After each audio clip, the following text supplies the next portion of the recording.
เอาเกือบนิดหน่อยแบบไรล่ะจะใช้ได้ตีนเจ้านะเลยหูแล้วค่ะจะมักเมื่อไหร่เดี๋ยวเอาก็น้อยนะน้อยแบบไรล่ะเด้มักซี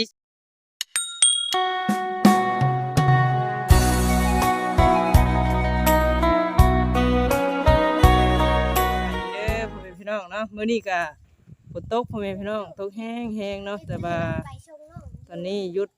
ช่วงฝนแล้วก็สิพาน้องน้ำกับน้องไปเนาะ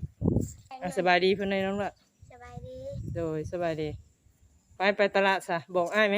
บอกอ้ายเจ้าได้เขาบอกแหละบอกอ้ายเขาไปตลาดจนมาเอาไปซื้อเครื่องเอเด้อเอาไปซะ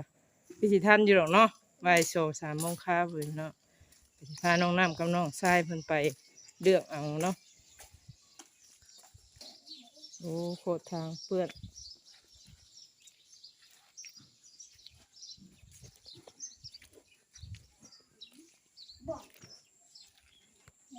ตกลงมาไปบ่น้องดาสบายดีพ่อแม่พี่น้องพ่อเนี่ยตกลงมาไปบ่ไปอยากเลือกเอาชุดใจเนาะไปซะไป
โอเคพาน้องๆมาเบิ่งโมงเนาะเพื่อนเนาะอาชียังจ้ะเจ้านะราคาเดียวกันเบิดบ่เอาซีนี่เนาะ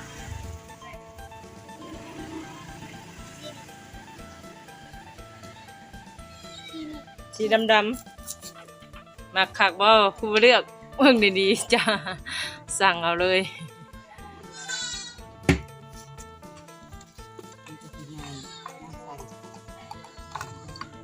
ใส่ลองมึงดู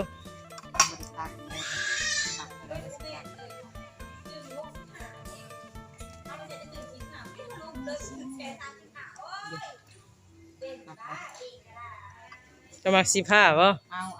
เอาซีจะมักสีดำบ่ล่ะนี่ราคาเท่าไหร่เลยบ่เงินบาทละเท่าไหร่ตี200 บาทตอนนี้บ่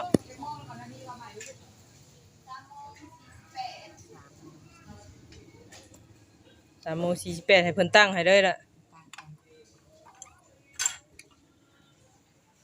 ป้าบ่ยามบ่เลือกจับปุ๊บปุ๊บนั่นเนาะงามเนาะมักเนาะ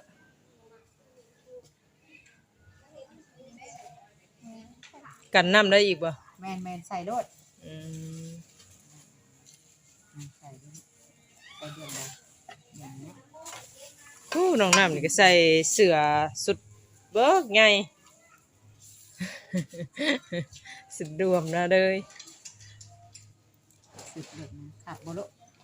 กันขับไปที่ใส่อะไรยักยกมาย่ายคอออกอีก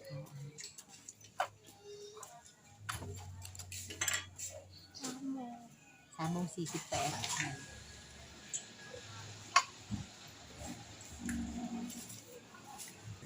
ตอนนี้ก็น้อง2 คนเพิ่นกำลังเลือกโมงอาหารเพิ่นก็มีหลายแบบเด้อพี่น้องเอ้ย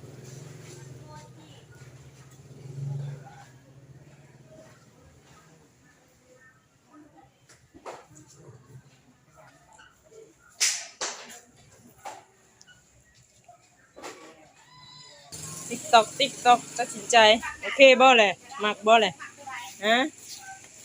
เดี๋ยวน้องนี่เนาะยังได้ใจอยู่ได้ผู้นี้นี่เบิ่งนี่ได้ใจอยู่ได้นี่ เดือกโมง200,000กำลังสิเป็นห้างไปต่อเดี๋ยวว่าสิไปเลือกเกิบพุ่นบ่เกิบมันมีหลายอย่างเลยล่ะน้องเจ้าสิบ่ได้เด้เจ้ามามักซีนบ่ มักซีนตัวไหนเขามาพามาก่อนสีขาวตัวนี้เอาอยู่ซีนี่บ่บ่เด้อก็มีจะหมักตัวไหนราคามาพี่ มักอยู่บ่ละเบอร์น้อยก็มีแต่ว่าเจ้าเกี่ยวว่ามักสีมันบ่เท่านั้นแหละ ตัวใดเลยสิหาเบอร์ให้เอาหมักซีตัวใดนี่ตัวนี้ก็งามนี่แล้วเอาไปเพิ่มส่วนโมเพิ่มส่วนโม แปลว่าบ่มักสีมันบ่ หมักสีขาว โอ้ เนี่ยเป็นสีขาวล้วนเลยว่ะ บ่มักสีมันไปซะไปเลือกเบิ่งหั่นใหม่ไปทางนั้นบ่เพิ่นสิปิดห้านแล้วเพราะว่าตอนนี้ก็3 โมงเกือบ4 โมงแลงนี่เพิ่นว่าปิดเนาะเพราะว่ามันค่ำแล้วเนาะ4 โมงแลงนี่เพราะว่านี่ก็พาน้องฟ้าใสกับน้องกวักมาซื้อพ่อแม่พี่น้องวันนี้ก็พาน้องน้ำกับน้องทรายมาซื้อเนาะทางห้านเพิ่นก็ปิดห้านเอาเกือบน้อยๆแบบไรล่ะเจะสิใช้ได้ตีนเจ้าน่ะ เดี๋ยวหูแล้วค่ะจะหมักตัวไหนเดี๋ยวเอาตัวน้อยให้ น้อยแบบไรล่ะเด้มักสีชมพูเอาน้อยกว่าหั่นตีนเจ้าเด้ซะแล้วก็บ่ใส่กับตีนก่อน นั่นแล้ว เถื่อตีนเจ้าใหญ่มันเอาน้อยมันบ่ลมเฮ็ดได้ซะ เอาลองกันนะ ให้ข้างงเลยนี่เนาะ อยากได้น้อยๆ ลงกันฮะส่งบอมบ้าส่งหนึ่งเฮียนเบอร์ยัง ตกลงเอาตัวนี้บ่ เดี๋ยวเอาตัวนี้ให้ร้านนี่นะ เอาคืนนึง นี่เอาแบบนั้นมาหามเลยเอาแบบนี้หามมาพี่ถามนะเอาอยู่แป๊ะแบบนี้ละนี่ เอา น้องตำหาห้ามได้บัดนี้ มากป่ะ มากบ่ เดี๋ยวเอาตัวน้อยตัวนี้ให้ ใส่ซบบังก่อนมันใหญ่เกินก็เปลี่ยนกับเมค่าเพิ่นไหม นี่ตัวน้อยนี่นะครับพี่ตัวน้อย เอาเบิ่งดูล่ะเบิ่งน้ำเพิ่นดู เอ้ยเอาตัวเดียวฮะเอาตัวใหญ่ดีตัวน้อยล่ะ เอาโอเคล่ะมักเด้อบ่อ้าวมักเด้อก็โอเคบัดนี้ก็สิได้พานกลับเมื่อบัดนี้แม่นไปละพอใจกันแล้วบ่ ไปอยากกลับเมื่อบ้านมันสิค่ำเด้อไปโอเคเพิ่นน้องนี่ก็สาวน้องก็มาฮอดมาส่งน้องที่บ้านน้องน้ำเนาะหลังจากที่เฮาซื้อของเพิ่นพี่น้องเนาะ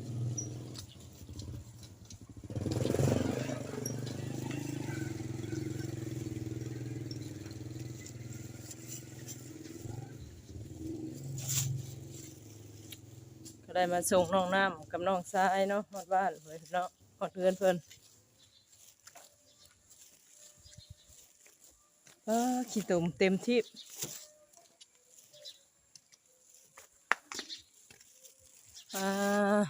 ดีเด็ดซอง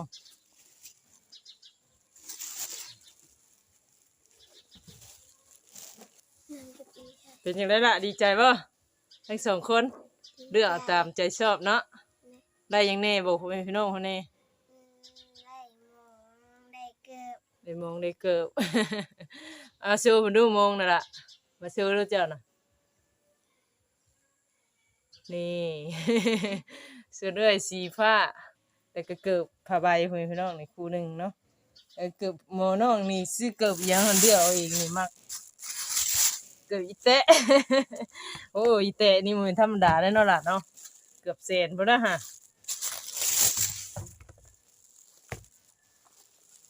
นี่เป็นคนละคู่คุณพี่น้อง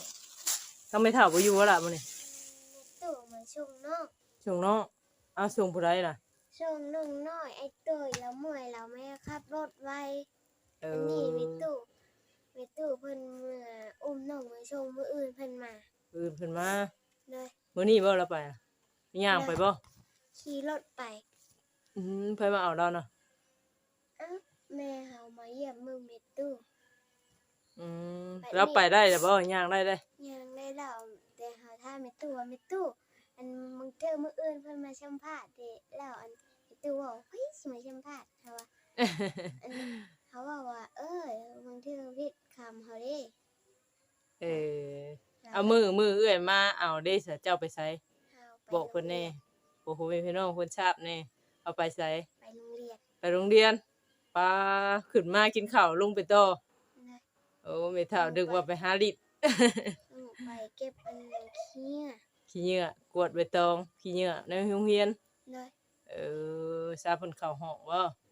ปีนี้เพิ่นสิตีหมอกบานลงไปปัดห้อง เออ แล้วก็เก็บอันนั้นเก็บขี้เหงื่อพร้อม มื้อนี้ได้สองอย่างเนาะแต่อันชุดน้องๆโรงเรียนทุกเจ้ามีเบิดได้ล่ะบ่ มีช่องเครื่อง สองชุด น้องตัวเดียว น้องตัวเดียว และเมื่อชาวบัวชื่อให้ตัวหนึ่งชาวบนชื่อตัวหนึ่งชาวบนไม่จักบัดน้องเอาเฮียน เออก็ได้เห็นแต่เจ้าเนาะช่วงนั้นเนาะ เลย แต่มีเสื้อส่วนในเด้อสองตัวเด้อให้เจ้าเลยเด้อใส่ได้ใส่อยู่บ่เดี๋ยวนี้น่ะ ใช่เฮาไม่มี เออเจ้าบ่มี ชื่อมาเมื่อนั้นจักมันไปใช้อยู่น้ำลักโค เออสองตัวเด้อนี่เด้อส่วนในเด้อเอาไว้ให้เจ้าใส่ในถุงยางดำนั่นแหละสองตัวไว้เปลี่ยนไว้ทายอยากใส่อยู่มันบ่มีติยังบ่ได้เคยได้อีกเทื่อบ่โมงนี่ เนี่ย ครั้งแรกเลยนี่ เลย เอาเลยเอ้ยสิเอาเงินให้ผู้ละ50เด้อเพอได้ใช้จ่ายโรงเรียนเด้อพอได้ซื้อกินนะผู้ละ50กับน้องเด้ออันนี้เจ้านี่อันนี้เจ้าโดยขอบคุณทางผู้ใหญ่เพิ่นได้เด้อล่ะ เนี่ย เราเป็นอยู่บ่นี่ ว่าไม่เป็นได้ กันดมมือขอบคุณทางผู้ใหญ่ที่ช่วยเข้ามาว่าสิ ขอบใจผู้ใหญ่ใจดีที่ช่วยเข้ามา เลยขอให้เพิ่นอยู่ดีมีแฮงล่ะ ขอให้เพิ่นอยู่ดีมีแฮง ผมเจ็บก็อย่าให้ได้ความไข้ก็อย่าให้มีว่าซั่นล่ะ ความเจ็บความไข้ไม่ให้มี ฮัดพูดเอาเด้อวันนี้เด้อฮัดเว้าเอาเวลาผู้ใหญ่เพิ่นเอาเครื่องก็ให้เครื่องก็เวลารับมันน้ำจากผู้ใหญ่ก็นบบ่ายก็น้องจักได้นี่นะเมื่อกี้นี้น้องสิเอาบ่ายก่อนได้อค่ะเจ้าวันหน้าก็บ่ายก่อนเด้อบ่ายก่อนจังเอาเครื่องน้ำเพิ่นเด้อตั้งใจเรียนทั้งสองเด้อเอาสู้ๆต่อเอาโอเคซะเอ้ยสิได้ขอตัวกลับก่อนเถอะเด้อได้มาส่งฮอดเครื่องฮอดซ่านเลยสบายดีล่ะ สบายดี สบายดีโอเคเพื่อนพี่น้องสาวน้องก็ได้มาส่งน้องพอเพื่อนพอสานที่เรียบร้อยแล้วเนาะดีมกดีใจน้ำน้องที่มีผู้ใหญ่ช่วยสู้เข้ามาให้ซื้อโมงเวลาไปห้องเรียนเนี่ยเนาะเพื่อนพี่น้องเนาะแล้วก็เกิดเพื่อนพี่น้องคนละคู่เนาะโอเคประมาณนี้เพื่อนพี่น้องเนาะกระทั่งที่ดีกับสาวน้องก็ขอขอบคุณขอบใจทางผู้ใหญ่ใจดีได้เนาะ ขอให้เพิ่นอยู่ดีมีแฮงความเจ็บก็อย่าให้ได้ความไข้ก็อย่าให้มีพ่อแม่พี่น้องปรารถนาสิ่งใดก็ขอให้ได้สมความปรารถนาเนาะอายุมั่นขอนยืนชวนยืนเนาะสุขภาพร่างกายแข็งแรงก็โอเคพ่อแม่พี่น้องมื้อนี้ก็สาวน้อยก็ขอจบคลิปเพียงเท่านี้ขอกล่าวคำว่าสบายดี